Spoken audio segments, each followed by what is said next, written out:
कहानी की शुरुआत एक साइंटिस्ट डॉक्टर सीओ से होती है, जिसे कुछ समय पहले उसकी ही कंपनी से निकाल दिया गया था। वह अचानक पुलिस को फोन करता है और उन्हें वार्निंग देता है कि कुछ ही घंटों में उसकी पुरानी कंपनी की प्रेजेंटेशन के दौरान एक ऐसा खतरनाक प्रयोग होने वाला है जिससे पूरी इमारत मौत का अड्डा बन जाएगी। वह दावा करता है कि वह एक बेहद घातक और तेजी से फैलने वाला वायरस छोड़ने वाला है, जिसका इलाज सिर्फ उसी के पास मौजूद है। यह बात कहने के तुरंत बाद वह अपने शरीर में एंटीडोट का इंजेक्शन लगा लेता है और बिना कुछ बताए कॉल काट देता है। कुछ घंटों बाद हमारी मुलाकात होती है डॉक्टर वान से, जो अपने सख्त स्वभाव के लिए जानी जाती है। वह सिर्फ 10 मिनट देर से पहुंचती है, लेकिन उसकी यही आदत उसके करियर की सबसे बड़ी रुकावट बन चुकी होती है। उसका पहला पति, जो अब उसका अच्छा दोस्त है, उसे समझाने की कोशिश करता है कि इसी व्यवहार की वजह से कोई भी उसके साथ काम नहीं करना चाहता, लेकिन डॉक्टर वान इन बातों पर ज्यादा ध्यान नहीं देती और दोनों उस बड़ी प्रेजेंटेशन में शामिल होने के लिए अंदर चले जाते हैं। इस कार्यक्रम में एक ऐसी दवा का प्रदर्शन किया जा रहा होता है जो भविष्य में लकवे के मरीजों की नसों को दोबारा जोड़कर उन्हें फिर से चलने फिरने लायक बना सकती है। हालांकि यह दवा अभी सिर्फ चूहों पर सफल हुई है और इंसानों पर इसका परीक्षण होना बाकी है। इस खोज की वजह से पूरी दुनिया की नजरें इस कंपनी पर टिकी होती हैं। इसी दौरान अचानक डॉक्टर सीओ वहां पहुंच जाता है। कंपनी का घमंडी सीईओ उसे पहचान भी नहीं पाता और आराम से अपनी प्रेजेंटेशन पूरी करता रहता है। दूसरी तरफ कहानी हमें जंग सियोक और उसकी बहन जंग ही से मिलवाती है। जंग ही चल नहीं सकती, लेकिन फिर भी उसी इमारत में नौकरी करती है, जबकि उसका भाई वहीं सुरक्षा गार्ड है। दोनों खाली समय में साथ घूमते हैं। जंग सियोक अपनी बहन का जरूरत से ज्यादा ख्याल रखता है, जबकि जंग ही को लगता है कि उसका भाई उसकी आजादी छीन रहा है। उधर प्रेजेंटेशन खत्म होने के बाद डॉक्टर वान का पहला पति उसे कंपनी के सीईओ से मिलवाना चाहता है ताकि उसे एक अच्छी नौकरी मिल सके, लेकिन तभी सीईओ को पुलिस का फोन आ जाता है। पुलिस उसे डॉक्टर सीओ की धमकी के बारे में बताती है और सावधान रहने को कहती है। सीईओ इस बात को गंभीरता से नहीं लेता और डॉक्टर सीओ को सिर्फ एक सन की इंसान बताकर बात खत्म कर देता है। फोन रखने के बाद सीईओ अपने कार्यालय में चला जाता है। कुछ ही पल बाद डॉक्टर सीओ भी उसके पीछे अंदर पहुंच जाता है। दोनों के बीच बहस शुरू हो जाती है। डॉक्टर सीओ उस पर उसकी रिसर्च चुराने का आरोप लगाता है, जबकि सीईओ उसकी खोज को एक खतरनाक और बेकार प्रयोग बताकर उसका मजाक उड़ाता है। लेकिन डॉक्टर सीओ पूरे विश्वास के साथ कहता है कि उसकी खोज इंसानी इतिहास की दूसरी सबसे बड़ी क्रांति बनने वाली है और बहुत जल्द पूरी दुनिया इसकी असली ताकत देखेगी। अगले ही पल वह अचानक सीईओ के शरीर में उस रहस्यमयी वायरस का इंजेक्शन लगा देता है। सीईओ गुस्से में उसे बाथरूम में बंद कर देता है और पुलिस को फोन करने की कोशिश करता है, लेकिन तभी उसके शरीर में अजीब बदलाव शुरू हो जाते हैं। उसकी आवाज बंद हो जाती है, उसे तेज दौरे पड़ने लगते हैं और उसके शरीर से सफेद रंग का अजीब पानी निकलने लगता है। कुछ ही मिनटों में उसका पूरा शरीर डरावने तरीके से बदल जाता है। अब वह इंसान नहीं रह जाता, बल्कि चारों हाथ पैरों पर दौड़ने वाला एक खूंखार जॉम्बी बन चुका होता है। बाहर निकलते ही वह सामने आने वाले हर इंसान पर हमला करना शुरू कर देता है। यह रहस्यमयी वायरस संक्रमित व्यक्ति के शरीर से निकलने वाले तरल पदार्थ के जरिए फैलता है। एक बार कोई इसके संपर्क में आ जाए या उसे काट लिया जाए तो सिर्फ कुछ ही मिनटों में वह भी उसी भयानक राक्षस में बदल जाता है। पूरी इमारत देखते ही देखते मौत के जाल में बदलने लगती है। जब तक पुलिस वहां पहुंचती है, तब तक वायरस पूरी इमारत में फैल चुका होता है। हालात की गंभीरता को देखते हुए पुलिस तुरंत पूरे बिल्डिंग को सील कर देती है ताकि यह जानलेवा वायरस शहर के बाकी लोगों तक न पहुंच सके। इसी बीच डॉक्टर वान और उसका पहला पति बाहर खाना खाने चले जाते हैं। वह चाहता है कि डॉक्टर वान को इसी कंपनी में नौकरी मिल जाए, क्योंकि वह अपनी नई पत्नी और बेटी के साथ जल्द ही अमेरिका जाने वाला है। वह चाहता है कि जाने से पहले उसकी पहली पत्नी अपने पैरों पर खड़ी हो जाए, लेकिन डॉक्टर वान साफ कह देती है कि उसे किसी की मदद की जरूरत नहीं है और वह अपनी जिंदगी खुद संभाल सकती है। इसके बाद कहानी एक ऐसे छात्रों के ग्रुप की तरफ बढ़ती है जो अपनी ही एक क्लासमेट के साथ बेहद बुरा व्यवहार करते हैं। वे उसे हमेशा डराते धमकाते हैं, अपना हर काम उससे करवाते हैं और यहाँ तक कि अपने खाने का पैसा भी उसी से वसूलते हैं। अचानक पूरी बिल्डिंग में इमरजेंसी अलार्म बज उठता है। कुछ ही सेकंड में पुलिस पूरी इमारत को चारों तरफ से घेर कर सील कर देती है, क्योंकि अगर यह खतरनाक वायरस बाहर निकल गया तो पूरा शहर उसकी चपेट में आ सकता है। लेकिन अंदर हालात हर पल बद से बदतर होते जा रहे होते हैं। एक एक करके लोग संक्रमित होने लगते हैं और कुछ ही मिनटों में वे खूंखार जॉम्बी में बदल जाते हैं। इसी अफरा तफरी के बीच जंग ही अपनी व्हील चेयर की वजह से बाकी लोगों की तरह तेजी से भाग नहीं पाती। ऐसे में डॉक्टर वान और उसका पति मिलकर उसे सुरक्षित जगह तक ले जाने की कोशिश करते हैं। तभी जंग सियोक भी वहां पहुंच जाता है और सभी लोग मिलकर पास की एक ऑफिस में छिप जाते हैं, लेकिन बाहर मौजूद संक्रमित उनकी मौजूदगी भांप लेते हैं और शीशे तोड़कर अंदर घुसने की कोशिश करने लगते हैं। तभी डॉक्टर वान तुरंत ऑफिस की सारी लाइटें बंद कर देती हैं। जैसे ही अंधेरा छा जाता है, संक्रमित अचानक शांत हो जाते हैं। ऐसा लगता है कि उन्हें शिकार को ढूंढने के लिए रोशनी की जरूरत होती है। उसी ऑफिस में मौजूद एक पुलिस अधिकारी सभी को बताता है कि यह कोई साधारण हमला नहीं है, किसी ने पूरी इमारत में बेहद खतरनाक वायरस फैला दिया है, लेकिन यह सब कैसे हुआ इसकी जानकारी अभी किसी के पास नहीं है। दूसरी तरफ सामने वाले ऑफिस में कुछ छात्र फंसे होते हैं, जिनमें वही लड़के भी शामिल हैं जो अपनी क्लासमेट यून को हमेशा परेशान करते थे। उनकी ऑफिस की लाइटें जल रही होती हैं, इसलिए सारे संक्रमित उसी तरफ टूट पड़ते हैं। जब काफी देर तक कांच नहीं टूटता तो अचानक उन राक्षसों के व्यवहार में बदलाव आने लगता है। वे एक साथ हमला करना शुरू कर देते हैं, मानो उन्होंने मिलकर काम करना सीख लिया हो। ये देखकर डॉक्टर वान उन्हें किसी तरह संदेश भेजती है कि तुरंत सारी लाइटें बंद कर दें। सभी बच्चे डर से कांप रहे होते हैं, लेकिन यून हिम्मत जुटाकर लाइटें बंद कर देती है और कुछ देर के लिए खतरा टल जाता है। अब सामने ऑफिस में फंसे लोगों को बाहर निकालना जरूरी होता है। डॉक्टर वान एक योजना बनाती है। जंग ही बिना एक पल सोचे अपनी व्हील चेयर चारे की तरह इस्तेमाल करने के लिए दे देती है। योजना सफल होती है और संक्रमित उसी तरफ भागने लगते हैं। इसी मौके का फायदा उठाकर सामने फंसे लोग एक एक करके बाहर निकलना शुरू कर देते हैं। लगभग सभी सुरक्षित निकल आते हैं, लेकिन एक डरी हुई लड़की डर के मारे ऑफिस के अंदर ही छिपी रह जाती है। उसे बचाने के लिए डॉक्टर वान का पति खुद अपनी जान जोखिम में डाल देता है। वह जॉम्बी का ध्यान अपनी तरफ खींचकर लड़की को भागने का मौका देता है। शुरुआत में उसकी चाल काम कर जाती है, लेकिन तभी जॉम्बी में एक और डरावना बदलाव आ जाता है। अब वे 4 पैरों पर नहीं बल्कि 2 पैरों पर इंसानों की तरह चलने लगते हैं। उनकी सूंघने और समझने की क्षमता भी पहले से कई गुना बढ़ जाती है। अब उन्हें बेवकूफ बनाना लगभग नामुमकिन हो जाता है। वह आदमी पूरी ताकत से बचने की कोशिश करता है, लेकिन आखिरकार जॉम्बी की पकड़ में आ जाता है। कुछ ही पलों में वह भी वायरस का शिकार बन जाता है। यह दृश्य देखकर सभी के चेहरे पर डर साफ दिखाई देने लगता है, क्योंकि अब उन्हें समझ आ चुका होता है कि इस वायरस से बच निकलना कितना मुश्किल है। रात होते होते इस हमले की खबर पूरे देश में फैल जाती है। बिल्डिंग के अंदर फंसे लोगों के परिवार वाले रोते बिलखते पुलिस से अपने अपनों को बचाने की गुहार लगा रहे होते हैं, लेकिन पुलिस के पास साफ आदेश होता है कि जॉम्बी पर गोली नहीं चलानी है, क्योंकि उन्हें अभी भी मरीज माना जा रहा है। उधर डॉक्टर वान अपने पहले पति की पत्नी को फोन करके पूरी घटना बता देती है। यह खबर सुनते ही वह पूरी तरह टूट जाती है और कांपती हुई आवाज में सिर्फ इतना कह पाती है कि डॉक्टर वान अपना ख्याल रखे। इसी बीच पुलिस अधिकारी को एक और बेहद बुरी खबर मिलती है। सरकार ने साफ मना कर दिया है कि इस इमारत में कोई बचाव दल नहीं भेजा जाएगा, क्योंकि वायरस के बाहर फैलने का खतरा बहुत ज्यादा है। यानी अब अंदर फंसे सभी लोग पूरी तरह अपने भरोसे हैं। हालांकि उनके पास बचने की एक आखिरी उम्मीद जरूर होती है। अगर वे किसी तरह डॉक्टर सीओ को ढूंढकर छत तक ले आएं, तो पुलिस उन्हें बचा सकती है, क्योंकि वायरस फैलाने वाला वही है और उसके शरीर में ही इस बीमारी का इलाज मौजूद है। शुरुआत में सभी को यह योजना पागलपन लगती है, लेकिन उनके पास कोई दूसरा रास्ता भी नहीं होता। तभी डॉक्टर वान को याद आता है कि उसने आखिरी बार डॉक्टर सीओ को तीसरी मंजिल पर सीईओ के ऑफिस में जाते हुए देखा था।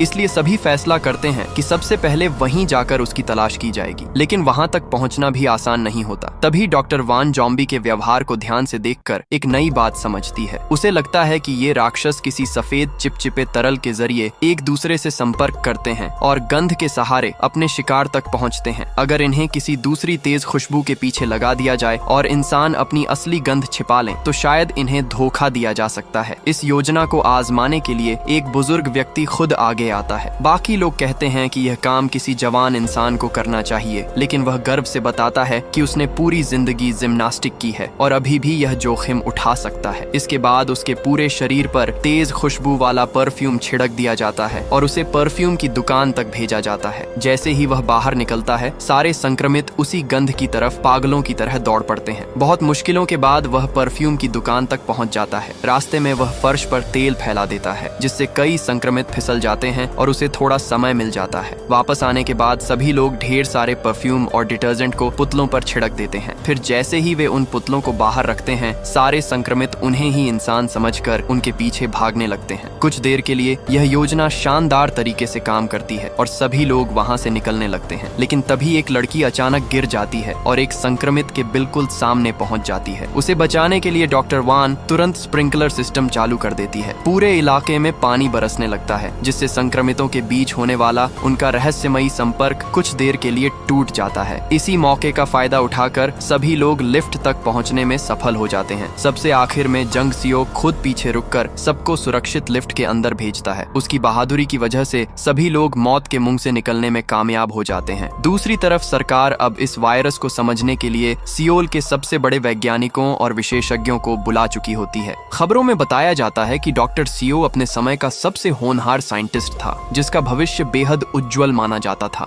ऐसे में कोई भी यह समझ नहीं पा रहा होता कि आखिर ऐसा प्रतिभाशाली इंसान पूरी मानवता का दुश्मन कैसे बन गया। काफी जांच के बाद मीडिया में यह भी सामने आता है कि डॉक्टर सीओ के पिता ने कभी एक भ्रष्टाचार के मामले के कारण आत्महत्या कर ली थी। अब अधिकारियों को शक होने लगता है कि शायद उसी घटना ने उसके अंदर बदले की आग पैदा की और आज यह भयानक हादसा उसी का नतीजा है। उधर इमारत के अंदर आखिरकार बचे हुए लोग डॉक्टर सीओ तक पहुंच जाते हैं, लेकिन उन्हें देखकर वह बिल्कुल भी घबराता नहीं, बल्कि मुस्कुराते हुए डॉक्टर वान की तारीफ करता है। वह कहता है कि पानी का इस्तेमाल करके उसने कुछ समय के लिए संक्रमितों का आपसी संपर्क जरूर रोक दिया था, लेकिन जैसे ही पानी सूख जाएगा उनका संपर्क पहले से भी ज्यादा मजबूत हो जाएगा। तभी पुलिस अधिकारी सभी को याद दिलाता है कि बहस करने का समय नहीं है। अगर उन्हें जिंदा बचना है तो किसी भी हालत में डॉक्टर सीओ को लेकर छत तक पहुंचना होगा। कई लोग पुलिस से मदद की उम्मीद लगाए बैठे होते हैं, लेकिन अधिकारी साफ कह देता है कि कोई भी बचाव दल अंदर नहीं आएगा, क्योंकि ऐसा करने के लिए उन्हें बड़ी संख्या में ज़ॉम्बी लोगों को मारना पड़ेगा और सरकार अभी भी उन्हें मरीज ही मान रही है। तभी एक कर्मचारी बताता है कि इमारत में एक माल ढोने वाली गुप्त लिफ्ट है, जिसके बारे में सिर्फ स्टाफ को पता है। अगर वे उसका इस्तेमाल करें तो सीधे ऊपर पहुंच सकते हैं। शुरुआत में रास्ता पूरी तरह साफ दिखाई देता है, ऐसा लगता है जैसे अब उनकी मुश्किलें खत्म होने वाली हैं। लेकिन जैसे ही वे लिफ्ट तक पहुंचते हैं, डॉक्टर सीओ अचानक मुस्कुराकर उनका धन्यवाद करता है और लिफ्ट का 9वां मंजिल वाला बटन दबा देता है। अगले ही पल चारों तरफ से ज़ॉम्बी का झुंड उन पर टूट पड़ता है। हैरानी की बात यह होती है कि कोई भी संक्रमित डॉक्टर सीओ पर हमला नहीं करता। वह उनके बीच बिल्कुल आराम से घूमता रहता है। कुछ लोग तुरंत वहां से भागना चाहते हैं, लेकिन पुलिस अधिकारी उन्हें रोक देता है। वह कहता है कि अगर डॉक्टर सीओ हाथ से निकल गया तो कोई भी बच नहीं पाएगा, क्योंकि वही इस वायरस की इकलौती उम्मीद है।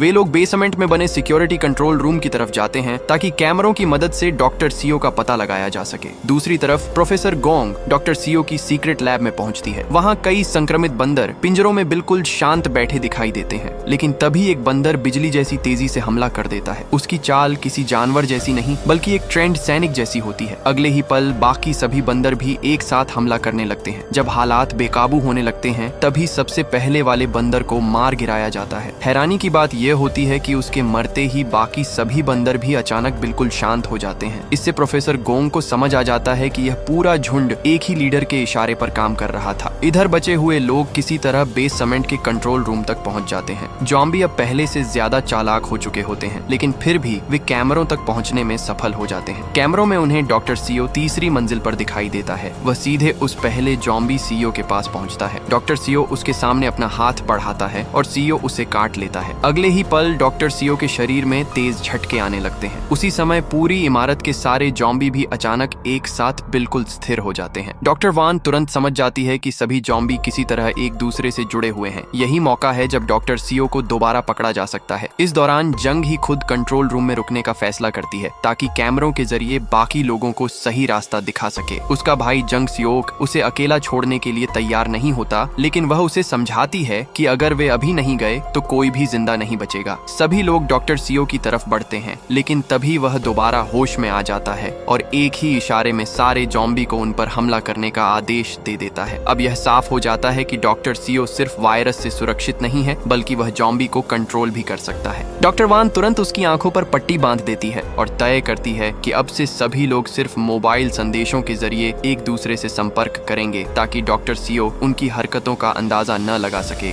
योजना काम करती हुई दिखाई देती है और रास्ता बिल्कुल खाली मिलता है, लेकिन तभी पुलिस अधिकारी एक चौंकाने वाला फैसला लेता है। वह कहता है कि अब जंग ही को बचाने वापस जाने की जरूरत नहीं है। सबसे जरूरी चीज डॉक्टर सीओ है, इसलिए सीधे छत पर चलना चाहिए। ये बात सुनते ही डॉक्टर सीओ अपने ज़ॉम्बी को जंग ही की तरफ भेज देता है। जंग सीओ गुस्से में डॉक्टर सीओ को मारने की धमकी देता है, लेकिन तभी पुलिस अधिकारी उस पर ही बंदूक तान देता है। वह कहता है कि इस समय वैक्सीन किसी एक इंसान की जान से कहीं ज्यादा कीमती है। जंग सीओ ये फैसला स्वीकार नहीं कर पाता और अपनी बहन को बचाने के लिए अकेला ही दौड़ पड़ता है। उधर जंग ही कैमरों के जरिए सब कुछ देख चुकी होती है। वह अपने भाई को फोन करके साफ मना कर देती है कि वह उसके पास न आए, लेकिन भाई हार मानने को तैयार नहीं होता। वह उससे रास्ता पूछता है। जंग ही जानबूझकर उसे ऐसी लिफ्ट तक भेज देती है जो बेसमेंट में जाती ही नहीं। वह चाहती है कि उसका भाई बाकी लोगों के साथ सुरक्षित बाहर निकल जाए। जब जंग सियोक सीढ़ियों से नीचे जाने की बात करता है तो उसकी बहन आखिरी बार उससे सिर्फ एक वादा मांगती है कि वह किसी भी हालत में जिंदा बाहर निकले। अगले ही पल ज़ॉम्बी उस पर टूट पड़ते हैं।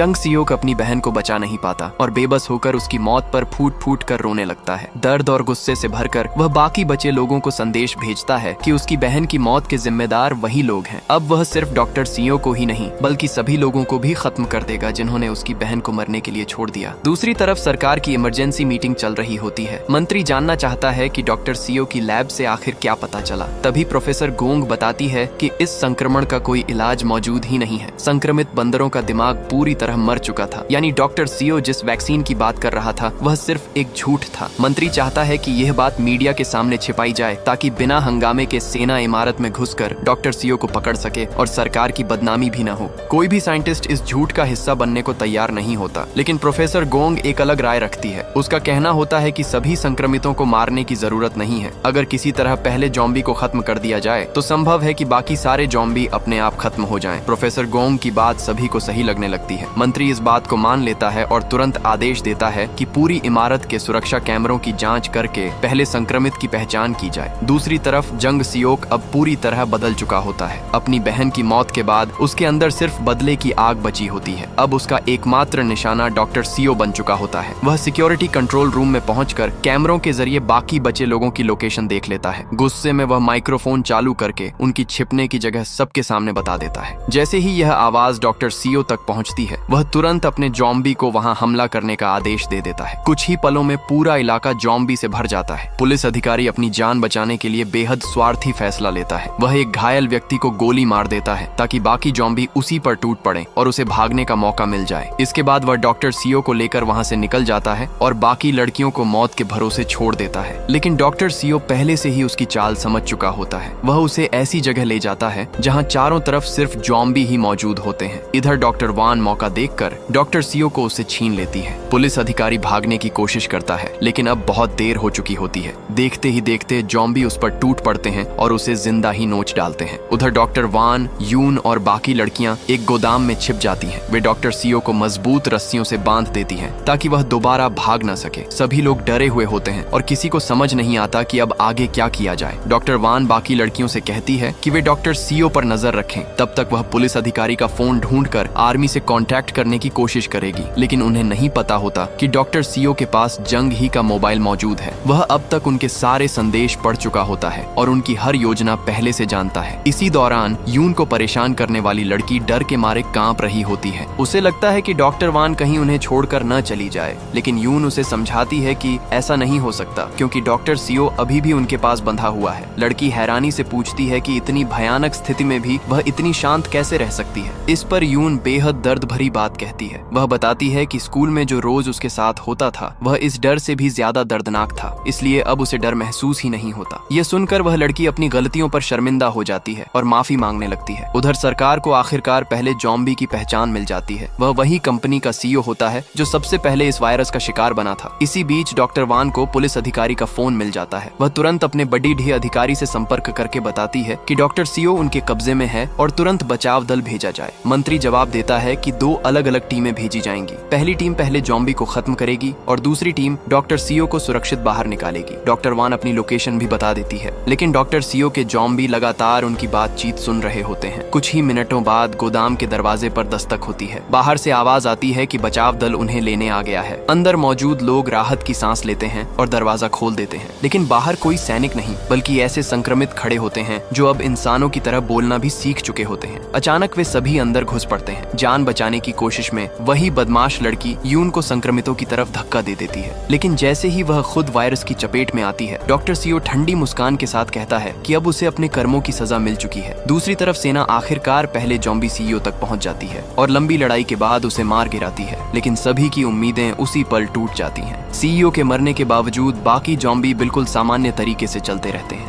यानी प्रोफेसर गोंग की बात गलत साबित हो जाती है। इससे पहले कि सैनिक कुछ समझ पाते, जॉम्बी का विशाल झुंड उन पर हमला कर देता है और पूरी टीम कुछ ही मिनटों में खत्म हो जाती है। उधर जंग सियोक आखिरकार डॉक्टर सियो तक पहुंच जाता है।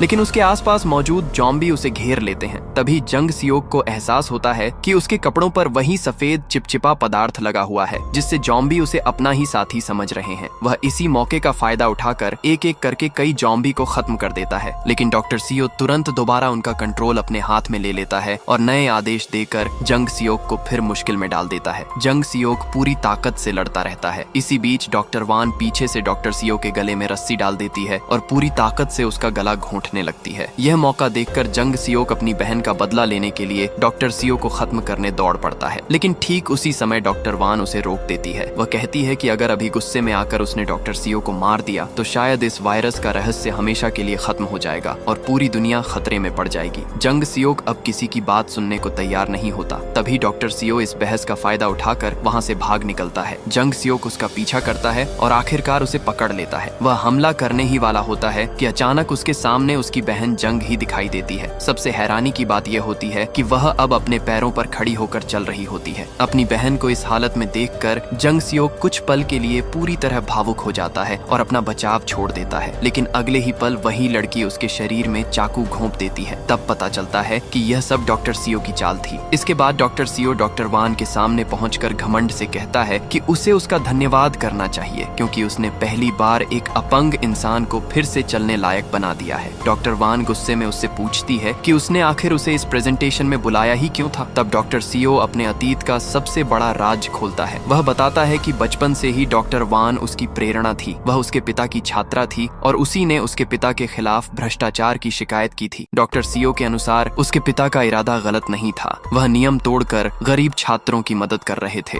लेकिन डॉक्टर वान ने सिर्फ नियमों को देखा और शिकायत कर दी। उसी घटना के बाद उसके पिता ने आत्महत्या कर ली। डॉक्टर वान उसकी बात सुनकर साफ कहती है कि यह सिर्फ एक बहाना है। अगर उसे बदला लेना था तो सिर्फ उसी से लेता। हजारों बेगुनाह लोगों की जान लेने का उसे कोई अधिकार नहीं था। लेकिन डॉक्टर सियो मुस्कुराकर कहता है कि यह बदले की कहानी नहीं है। उसके अनुसार दुनिया की सबसे बड़ी समस्या लोगों के बीच भेदभाव की है। उसका वायरस उसी समस्या का समाधान है। अब सभी एक दूसरे से जुड़े रहेंगे। इसके बाद वह डॉक्टर वान से कहता है कि क्योंकि यह मामला उसी से जुड़ा है इसलिए वह उसे एक खास मौका देगा। वह उसे संक्रमित नहीं करेगा ताकि वह इस नई दुनिया में हमेशा अकेली रह जाए। इसी दौरान सेना की एक नई टुकड़ी वहां पहुंच जाती है, लेकिन डॉक्टर सियो अपने जॉम्बी को डॉक्टर वान के सामने भेज देता है, जिससे डॉक्टर वान सैनिकों को किसी भी तरह की चेतावनी नहीं दे पाती और हालात एक बार फिर पूरी तरह बेकाबू हो जाते हैं। किस्मत से डॉक्टर वान समय रहते एक स्टोर रूम में छिपने में सफल हो जाती है। दूसरी तरफ कंट्रोल रूम में बैठा मंत्री पूरी घटना अपनी आंखों से देख रहा होता है, लेकिन इंसानों की जान बचाने के बजाय उसके लिए सबसे ज्यादा जरूरी डॉक्टर सियो होता है। डॉक्टर वान बार बार मदद की गुहार लगाती है, लेकिन उसकी एक भी बात नहीं सुनी जाती। मजबूर होकर वह अपनी साथी प्रोफेसर गोंग से संपर्क करती है। प्रोफेसर गोंग बताती है कि उसने पहले संक्रमित को खत्म करने वाला सिद्धांत आजमा लिया था, लेकिन उससे कोई फायदा नहीं हुआ।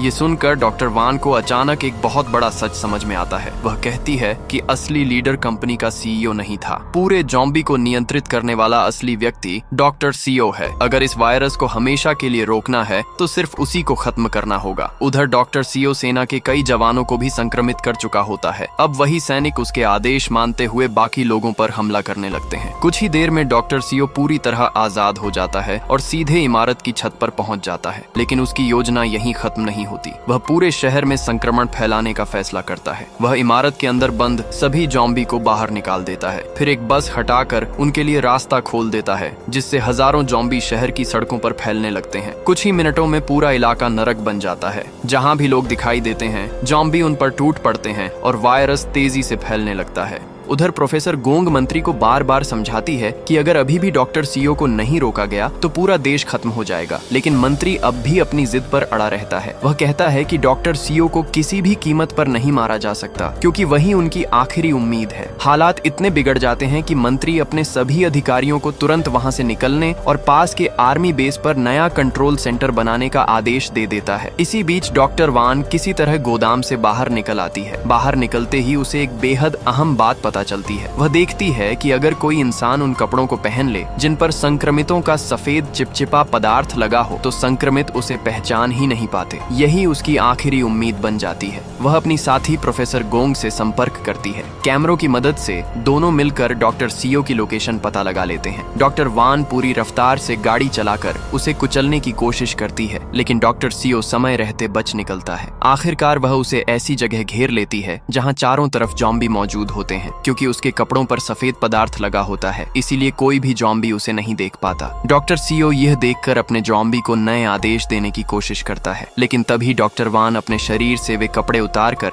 एक संक्रमित के ऊपर डाल देती है। बस यहीं से पूरा खेल पलट जाता है। सभी जॉम्बी बुरी तरह भ्रमित हो जाते हैं। उन्हें समझ ही नहीं आता कि किसका पीछा करें। वे बिल्कुल चींटियों की तरह गोल गोल घूमने लगते हैं और एक दूसरे से टकराने लगते हैं। डॉक्टर सीओ उन्हें रोकने की पूरी कोशिश करता है, लेकिन इस बार कोई भी उसकी बात नहीं सुनता। कुछ ही पलों में उसका पूरा कंट्रोल खत्म हो जाता है। जैसे ही भ्रम टूटता है, जॉम्बी अपनी सामान्य अवस्था में लौट आते हैं और अब डॉक्टर सीओ के आदेश मानने से इनकार कर देते हैं। डॉक्टर वान इसी मौके का फायदा उठाकर उनका ध्यान डॉक्टर सीओ की तरफ मोड़ देती है। भागते भागते डॉक्टर सीओ आग के बिल्कुल पास गिर जाता है। अब उसके पास अपने जॉम्बी को कंट्रोल करने की ताकत भी नहीं बचती। आग तेजी से फैलती है और आखिरकार वही वायरस बनाने वाला वैज्ञानिक अपनी ही बनाई तबाही में जिंदा जलकर मर जाता है। जैसे ही डॉक्टर सीओ की मौत होती है, पूरे शहर में मौजूद सभी जॉम्बी अचानक वहीं के वहीं रुक जाते हैं। वे बिल्कुल पत्थर की मूर्तियों की तरह जम जाते हैं। आखिरकार डॉक्टर वान और प्रोफेसर गोंग की समझदारी पूरे देश को इस भयानक महामारी से बचा लेती है। अगली सुबह शहर का नजारा पूरी तरह बदल चुका होता है। हर सड़क पर हजारों जॉम्बी बिना हिले डुले खड़े दिखाई देते हैं, मानो समय ही रुक गया हो। और यहीं पर यह कहानी खत्म होती है।